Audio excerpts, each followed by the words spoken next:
হায় হায় নাফরমান, করলি কি? মায়ের দুধের এত বড় বেইজ্জতি করলি, মায়ের দুধের এত বড় অপমান করলি নাফরমান। মোবাইলে যে নর্তকী দেখো, নারী দেখো, ও তোমার মা,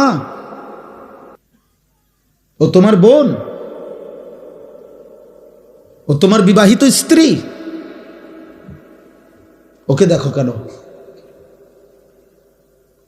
যদি বলো না, তাহলে তোমার মাকে এমন কেউ দেখুক তুমি যেমন দেখতে চাও। কথা বলে না? এই নাফরমান, বলো না কেন? তোমার বোনকে এমন দেখুক,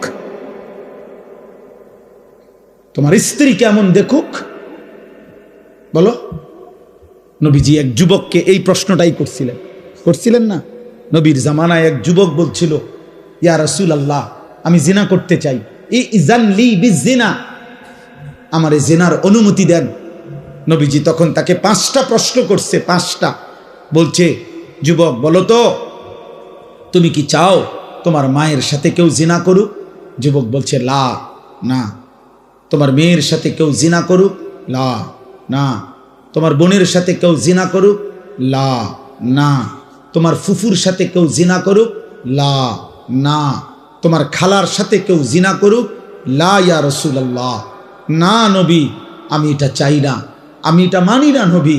আল্লাহ নবী বললেন, ওয়ালান নাসু লা ইউহিব্বুনাহু লিউম্মাহাতিহিম ওয়া বানাতিহিম ওয়া আখাওয়াতিহিম ওয়া আম্মাতিহিম ওয়া খালাতিহিম। তাহলে যুবক, কোনো মানুষও তো চাইবে না তার মায়ের সাথে কেউ জিনা করুক, তার মেয়ের সাথে কেউ জিনা করুক, তার বোনের সাথে কেউ জিনা করুক, তার ফুফুর সাথে কেউ জিনা করুক, তার খালার সাথে জিনা করুক। তাহলে যুবক, তুমি যেই নারীর সাথে হারাম সম্পর্ক করতে চাও, সেও তো কারো মা, কারো বোন, কারো কন্যা, কারো ফুফু, কারো খালা। তুমি যেটা চাচ্ছ না নিজের জন্য, সেটা তুমি অন্যের জন্য। তারা মানবে কিভাবে? যুবক চিৎকার দিয়া কাঁইদা বলছে, ইয়া রাসূলুল্লাহ, আমি আজকে তওবা করলাম, কসম করলাম, আর কোনো দিন এমন হারাম করব না, হারাম নারীর কাছে যাব না। আল্লাহ নবী বললেন, কাছে আসো। তো যুবককে কাছে নিয়ে নবী তার বুকে হাত দিয়ে আল্লাহ নবী দোয়া করে দিছে, 3টা দোয়া। আল্লাহুম্মা গফির যামবাহু, আল্লাহ আমার এই যুবকের গুনাহগুলো মাফ করে দেন। ওয়া তাহহির কলবাহু, আল্লাহ তার অন্তর পবিত্র করে দেন। ওয়া হাসসিন ফারজাহু, তার লজ্জাস্থানকেও পবিত্র করে দেন। সাহাবারা বর্ণনা করছেন যে আল্লাহর কসম, এই যুবক আর কোনোদিন কোনো ভিন নারীর দিকে তাকায় না। তোমার মাকে দেখো, তোমার বোনকে দেখো। আয-যিনা কারজুন। অনেক নওজোয়ান এত রাত কষ্ট করছো তোমরা, এই জন্য বললাম, এই বন্ধুর কথা মনে রাখো আব্বা। আয-যিনা কারজুন। ইমাম শাফিঈ রাহমাতুল্লাহ আলাইহি বলছেন, ব্যভিচার, জিনা, নারীর সাথে হারাম সম্পর্ক, এটা কর্জ, কর্জ মানে ঋণ, হাওলাত। ঋণ পরিশোধ করতে হয় না? করতে হয় না? কথা বলেন আব্বা, বলো না। ঋণ শোধ করতে হয়নি? কথা বলেন। খোদার কসম, ইমাম শাফিঈ রাহমাতুল্লাহ আলাইহি জামানার শ্রেষ্ঠ মুজতাহিদ ছিলেন তিনি বলছেন, এই নারীর সাথে হারাম যত সম্পর্ক যদি কেউ তওবা না করে আর আল্লাহ যদি মাফ না করে, খোদার কসম তিনি বলছে, হে যুবক, তোমার পরিবারের কাউকে দিয়ে তা শোধ দিতে হবে। আয-যিনা কারজুন, শোধ দিতে হবে, শোধ। তোমার মা শোধ দিবে, এটা তোমার বিবি শোধ দিবে, তোমার বোন শোধ দিবে, তোমার মেয়ে শোধ দিবে। আল্লাহর কসম, এটা কিতাবে আছে, আদ-দা ওয়াদ-দাওয়া কিতাবে আছে। ইমাম ইবনুল কাইয়িম আল জাওজি রাহমাতুল্লাহ আলাইহি লিখছে, আয-যিনা কারজুন। যদি তওবা না করো, তিনি বলছেন আল্লাহ যদি মাফ না করে, তোমার পরিবারের কাউকে দিয়ে তার শোধ দিতে হবে। ওয়েট, কার জন্যই চুল সাজাইছ আব্বা? এই যে মুশরিকের মতো যারা চুল রাখছো, কাকে দেখাইতা এটা? এই যে সামনের এত বড় চুল, এই ঝাঁকড়া চুল, ডান দিকের এই চুল, বাম দিকের, কোন নর্তকীরে দেখাইতা? না জোনায়েদ বাগদাদিরে দেখাইতা? কোন রাস্তার বেহায়া নারীকে দেখাইতা? সিনেমার নর্তকীরে দেখাবার জন্য? কোন হারাম অশ্লীল বেহায়া কোন নারীকে? তো ও দেখলো, তো এরপরে কি হবে? এরপরে কি হবে বলো না? বেহায়া নারী, বেপর্দা নারী, মোবাইলের নারী, টিকটকের নারী, সিনেমার নারী, নাটকের নারী, ওর কাছে তো কিচ্ছু নাই, কিচ্ছু নাই। ওর যা ছিল অত টাকার মূল্যে বিক্রি করে দিছে, অত পয়সা মূল্যে জীবন বিক্রি করে দিছে, যৌবন। ওর কাছে আছে কি আর? তুমি আর পাইবা কি সেটা? ও তো তোমার জন্য সাজে নাই, ও তো টাকার জন্য সাজে। ও তোমার জন্য নাচে না, ও টাকার জন্য নাচে। ও তো তোমার জন্য গায় না, টাকার জন্য গায়। ও তোমার জন্য অভিনয় করে না, ও তো টাকার জন্য অভিনয় করে। ও তো নিজেই বলে আমি একজন অভিনয় শিল্পী, আমি মূলত আসল কিছু না, আমি অভিনয় করি, অভিনয় অভিনয়, আমি ধোকা দেই, ধোকা ধোকা। নাকি বলেন ভাই? মুজিব ভাই কর অভিনয়, হে নিজে কয় নাই? সেই তো বলতেছে আমি অভিনয় শিল্পী, আমি অভিনেতা, আমি অভিনেত্রী, মানে আমি অভিনয় করি, আমি ধোকা দেই, আমি আসল না, আমি আসল না। অতএব দয়া করে রাত গভীরে কষ্ট করছেন প্রিয় নওজোয়ান, মায়ের হক আদায় করো, রবের হক আদায় করো। আলহামদুলিল্লাহ রব্বিল আলামিন। আল্লাহ বলছে বান্দা সমস্ত প্রশংসা আমি আল্লাহর জন্য। চারিদিকের যত আয়োজন, সৃষ্টির যত আয়োজন, যেখানে যা, যেখানে যত সুন্দর, যেখানে যত হাসি, যেখানে যত মায়া, যেখানে যত ভালোবাসা, যেখানে যত রূপ, যেখানে সুন্দর, সবই আমার, সবই আমার। ফুল হাসে আমি দিয়েছি, পাখি হাসে আমি দিয়েছি, গাছ সুন্দর আমি দিয়েছি, হ্যাঁ স্ত্রী সুন্দর আমি দিয়েছি, ছোট্ট সন্তান সুন্দর আমি দিয়েছি, চোখের সুন্দর আমি দিয়েছি, হাতের সুন্দর আমি দিয়েছি। গোটা কায়নাত বান্দা আমি আল্লাহ নিজ হাতে ইন্না জাআলনা মা আলাল আরদি জিনাতাল লাহা, জমিনের সব কিছু আল্লাহ বলে বান্দা আমি সৌন্দর্যময় করে আমি বানাইছি, আমি বানিয়েছি, আমি সাজিয়েছি। অতএব সব প্রশংসা আমার, কারণ সবই তো আমার। কার? আল্লাহ। আল্লাহ। তুমি আমাকে ডাকো না কেন? চারিদিকের যত আয়োজন সব তো আমার, তা আমার কথা মনে পড়ে না? একবারও বলবা না তুমি আলহামদুলিল্লাহ? এমন সুন্দর খাবার খাইয়া শেষ করলা, একটা বারো জবানে বললা না আলহামদুলিল্লাহ? 6 ঘন্টা ঘুম থেকে জেগে উঠলা, একবারও বললা না আলহামদুলিল্লাহ? হ্যাঁ, একবার যদি 10 মিনিট পেশাব বন্ধ হয়ে যায়, পায়খানা বন্ধ হয়ে যায়, কি হবে বান্দা তোমার? হার্টের সার্কুলেশন যদি বন্ধ হয়ে যায়, কি হবে বান্দা তোমার? রক্তের শিরা উপশিরায় চলমান ধারা যদি বন্ধ হয়ে যায়, কি হবে তোমার? আমার ড্রাইভার, তার ছোট্ট বাচ্চা মেয়ে হয়েছে নতুন, আজকে 1.5 মাস, 1.5 মাসের মতো, সামান্য বলতেছে হার্টে সামান্য একটু সমস্যা। আজকে 1.5 মাস ধরে হসপিটালে, জন্মের পর থেকে বেচারা 1-2 দিন গাড়ি চালায়, আবার অন্য আমার আরেক ড্রাইভার ভাই চালায়, আবার আসে আবার যায়। তাইলে এই সামান্য একটু স্বাভাবিকতার এলোমেলো হলে তামাম দুনিয়া দিয়েও তো কুলাইতে পারত না। আল্লাহ ভালো না রাখলে, আল্লাহ সুস্থ না রাখলে, আগামীকালকের ভোর যদি না ওঠে, দোস্ত আমার সারাদিনে 1 ওয়াক্ত নামাজ পড়লা না, দিন রাত মোবাইলে নারী ছবি অস্থির দৃশ্য দেখে রাতের 3টা পর্যন্ত ঘুমাইলা, এই ঘুম যদি না ভাঙ্গে, এই রাত যদি আর ভোর না হয়, তোমার চোখ যদি আর না মেলে আব্বা, তাহলে একটা ওয়াক্ত সেজদাও দিলা না, শরীরটাও নাপাক ছবি, নাপাক দৃশ্য, হারাম নারীর ছবি দেখতে দেখতে, হারাম কল্পনা করতে করতে, হয় নিজের হাত নাই তো বাস্তবতার শরীর হারাম বীর্যপাত করে নাফাক করে দিলা, নষ্ট করে রাখলা, এইভাবে জন্তু জানোয়ারের মতো ঘুমায় রইলা। এই ঘুম যদি আর না ভাঙ্গে, এই রাত যদি আর ভোর না হয়, এমন কি হইতে পারে না?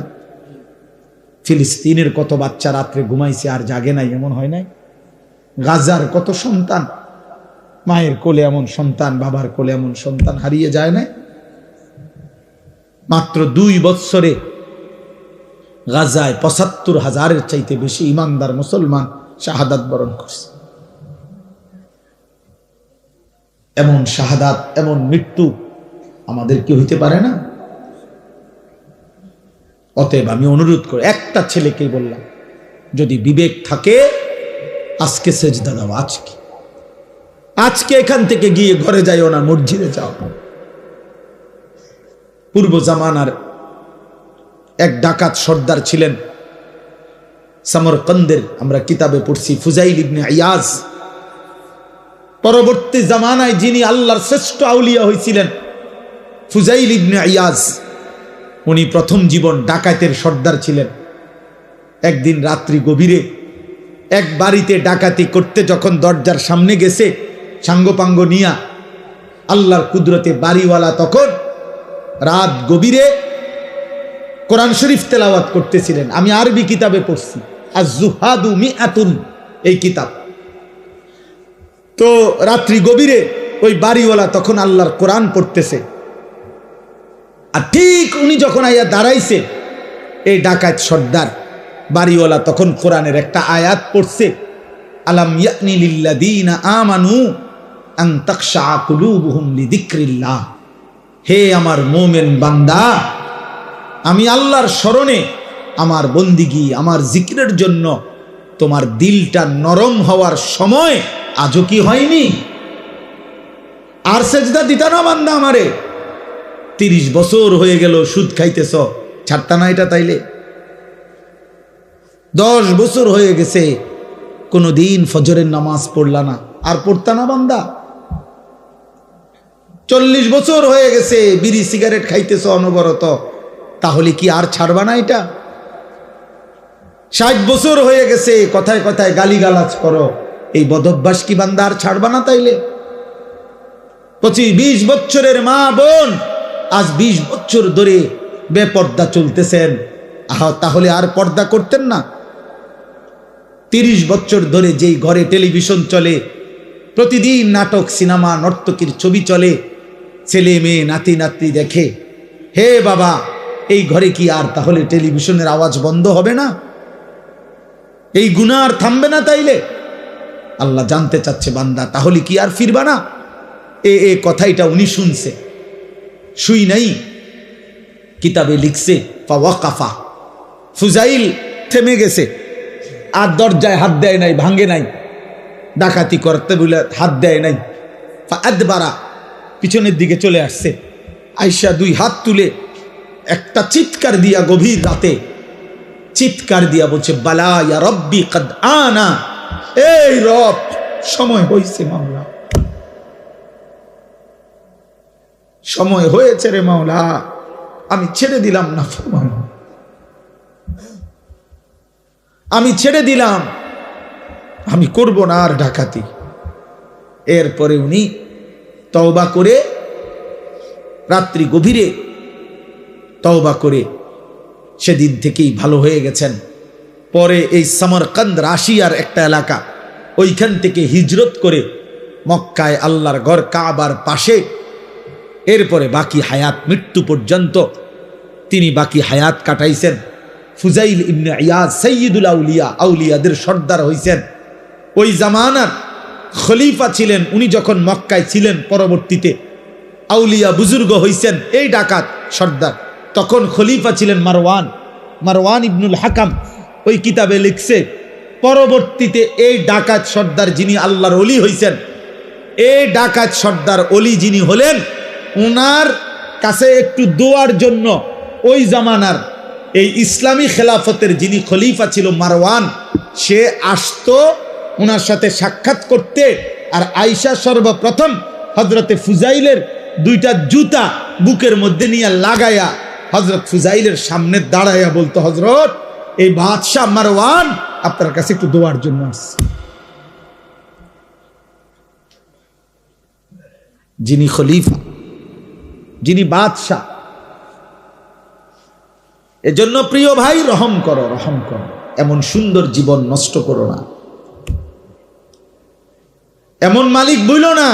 আল্লাহ বলছে রব্বিল আলামিন, আমি গোটা জগৎ সমূহের প্রতিপালক, আমি রব।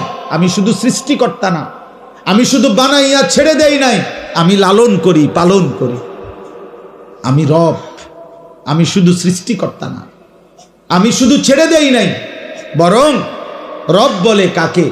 তাফসীরের মধ্যে আছে তাবলীগু শাইই ইলা কামালিহি শাইআন ফাশাইআন, অনস্তিত্ব থেকে কোনো জিনিসকে অস্তিত্বে এনে প্রতি সেকেন্ড, প্রতি মুহূর্তে পূর্ণতার শেষ পর্যন্ত, চূড়ান্ত পর্যায় পর্যন্ত যিনি তার সকল প্রয়োজন সব অবস্থায়, সে বলুক বা না বলুক, জানুক বা না জানুক, যিনি তার সব প্রয়োজন প্রতি সেকেন্ডে পূরণ করছেন, তাকে বলে রব।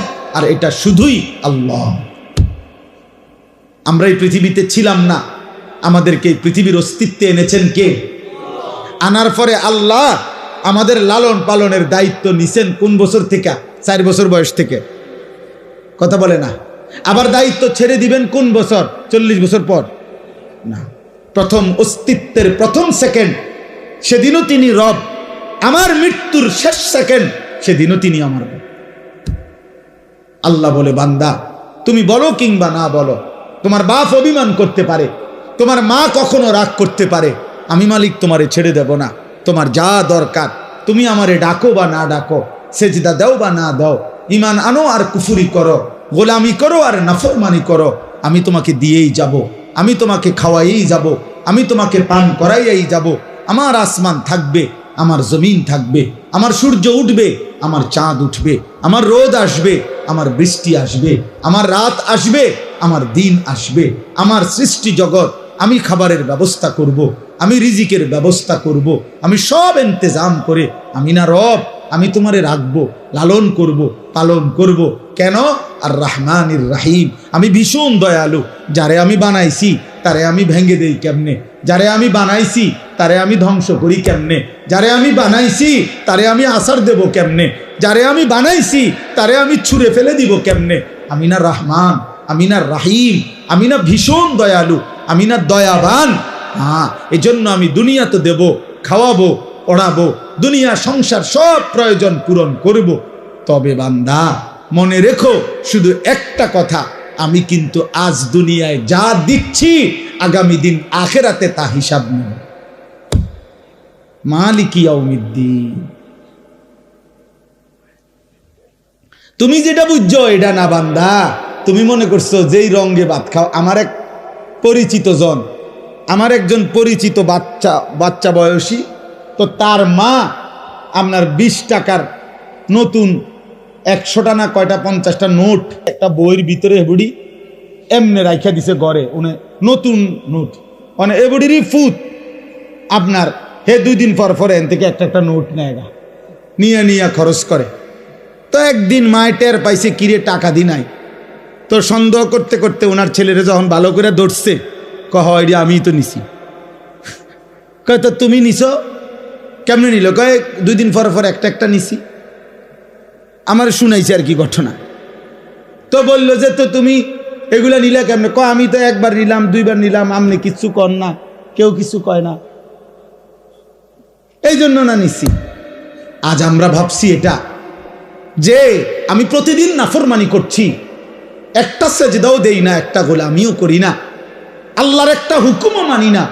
ওমা আল্লাহ দে কি সুন্দর আমারে খাওয়াইতে আছে, ঘুম পাড়াইতে আছে, বিল্ডিং দিতে আছে, বউ দিছে, বাচ্চা দিছে, জিফুত দিছে, সংসার দিছে, তামসা করতে আসি, ফুর্তি করতে আসি, মজা মারতে আসি, কোনো অসুবিধা নাই। ব্যাপারটা কি? আল্লাহ বলেন, হ্যাঁ বান্দা, ব্যাপারটা হলো এই মালিকি ইয়াউমিদ্দিন, হিসাবের জন্য তো আজকের দিন না, হিসাবের জন্য তো আখেরাত। আলাদা দিন রাখছি তো আমি আজ যা দিয়েছি সেদিন আখেরাতে নিয়ে আমার একটা একটা নিঃশ্বাসের হিসাব আমি আল্লাহ নেব। আমার এক এক লোকমা খাবার, আমি এক এক ঢোক পানি, আমার চোখের পলক, আমার কায়নাতের যত কিছু দিয়ে তোমাকে উপভোগ করাইছি, আমি তার হিসাব নেব, হিসাব নেব, হিসাব নেব। আমি বাদশাহ, আমি রাজা ধীরাজ, আমি মালিক, আমি কিয়ামত দিবসের বিচার দিবসের মালিক। অতএব শুনে নাও, বাদশাহ যেমন আদর করে বাদশাহ তেমন শাস্তিও দেয়, বাদশাহ যেমন পুরস্কার দেয় বাদশাহ তেমন শাস্তিও দেয়। এজন্য আমি রহমানের কারণে দুনিয়া এখন দিচ্ছি, কিন্তু আমি মালিক, আমি জব্বার, আমি আজিজ, আমি জুনতিকাম, আমি শদীদুল ইকাব, আমি সরিউল হিসাব, আমি হিসাব গ্রহণকারী, আমি কঠোর শাস্তিদাতা, আমি প্রতিশোধ গ্রহণকারী। অতএব আমি আখেরাতে ছাড়ব না বান্দা। আমার একটা একটা নিয়ামতের সেকেন্ড সেকেন্ড, মিনিট মিনিট, মুহূর্ত মুহূর্তের হিসাব আমি নেব, নেব, নেব। সেদিন আমি আল্লাহ তোমারে বেইজ্জতি করে কঠিন আযাব দিয়ে একটা একটা লাথি দিয়া জাহান্নামে ফেলাইব। একটা একটা লাথি, ফেরেশতাকে আল্লাহ বলবে একটা একটা লাথি মার, তারে জাহান্নামে মার ফেলা। তোমরা বেশি বাড়াবাড়ি করছো, নওজোয়ান বাড়াবাড়ি করছো। তোমরা কি ভাবছো আল্লাহকে? কি মনে করছো আল্লাহকে? কি ভাবছো? বাবা কিছু বলে না তো আল্লাহও কিছু বলবে না, মা কিছু বলে না তো আল্লাহও কিছু বলবে না, সমাজের কেউ কিছু বলে না তো আল্লাহও কিছু বলবে না। না রে বাপ, বিষয়টা এমন না। হযরত ওমর রাদিয়াল্লাহু তাআলা আনহু একদিন 3 দিন ক্ষুধার্ত থাকার পরে, তাফসীরের মধ্যে আছে 3 দিন ক্ষুধার্ত থাকার পর দুইটা খেজুর আর কয়েক ঢোক পানি পান করছে ওমর। তখন আল্লাহর নবী তখন দেখছে, নবীজি বলেন ওয়াল্লাহি লা তুসআলু আন হাযান নাঈম। ওমর, আল্লাহর কসম, কিয়ামতের দিন তুমি ওমর এই 2টা খেজুর আর এইটুকু পানির হিসাবও আল্লাহর কাছে দিতে হবে, যে এইটুকু খেজুরের হক কি আদায় করছো, এই ঢোক পানির হক কি আদায়। একটা ছেলেও যদি বুঝে থাকো বাপ, আজকের থেকে বদলাও। সর্বশেষ কথা হলো, আল্লাহ তাআলা বলেন, অতএব বান্দা আমি ব্যালেন্স করে বলছি, তোমার মুখ দিয়া প্রতিদিন আমি উচ্চারণ করাই সূরা ফাতিহা। এতবার তোমারে বলাইছি, না বুঝার কথা না, তুমি মনে নাই এটা কেমনে কইবা? আমি আল্লাহ তো আলহামদুলিল্লাহ সূরাটা শত শতবার, হাজার হাজার বার তোমার মুখ দিয়া বলাইছি। কথা বোঝেন নাই? এতবার বলাইলাম, তুমি বুঝো নাই? এতবার কেন বলাইলাম? এতবার কেন বলাচ্ছি? অতএব আল্লাহ বলছে, বান্দা আমি ভারসাম্য করে দিছি, ব্যালেন্স। ব্যালেন্স মানে হলো, একদিকে আমি বলছি আমি রহমতের কারণে, দয়া মায়ার কারণে দুনিয়া দেব, দুনিয়া খাওয়াবো পড়াবো, দুনিয়া ডাকলেও দেমু, না ডাকলে দেমু। আমি জন্তু জানোয়ার রে খাওয়াই, তোমারে খাওয়াবো না কেন? আমি মুশরিক রে খাওয়াই, মুরতাদ নাস্তিক আমারে স্বীকারই করে না, আমি তাকেও খাওয়াই, তোমারও খাওয়াবো, কারণ আমার রহমতের কারণে।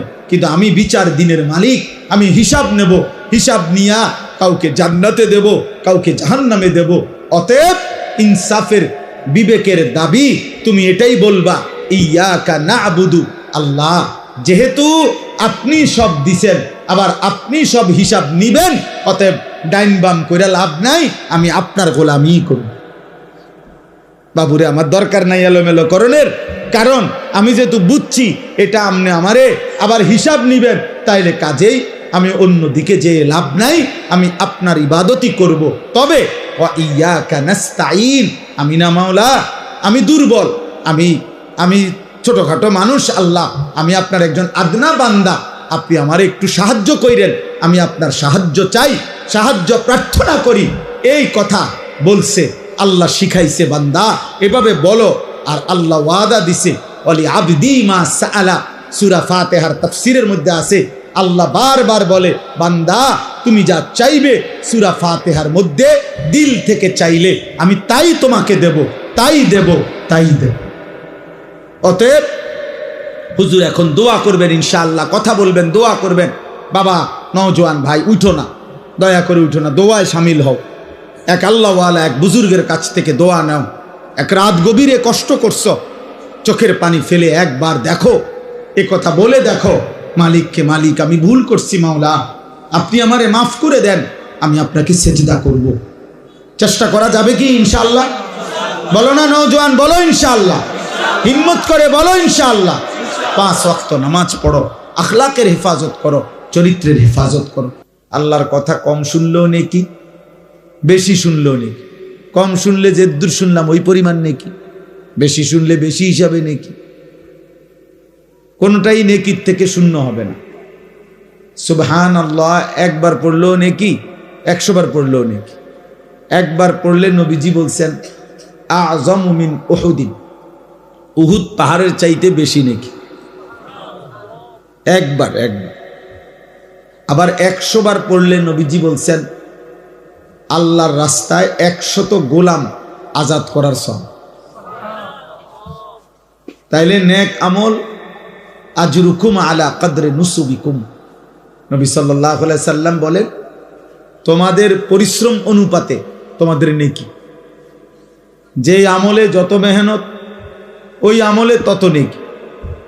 তাহলে এই জন্য আল্লাহর কথা কম হোক বেশি হোক কোনো অসুবিধা নেই। ওয়াজ কমও হইতে পারে, ওয়াজ বেশি হইতে পারে। হাদিসের মধ্যে আছে নবী সাল্লাল্লাহু আলাইহি সাল্লাম একদিন ফজরের নামাজের পরে মসজিদে নববীতে ওয়াজ শুরু করছেন। বিশুদ্ধ হাদিস। মাগরিব পর্যন্ত ওই দিন নবীজি ওয়াজ করছেন। শুধু নামাজ পড়ছেন আবার বসছেন। এক টানা ফজরের পর থেকে মাগরিব পর্যন্ত তিনি অনবরত বলছেন। হযরত আবু যায়েদ আনসারী রাদিয়াল্লাহু তাআলা আনহু বলেন কিয়ামত পর্যন্ত যা হবে সব কিছু বলে ফেলছেন ওই দিন। এমন ওয়াজ দিছেন, এক ওয়াজ। তাহলে লম্বা ওয়াজ।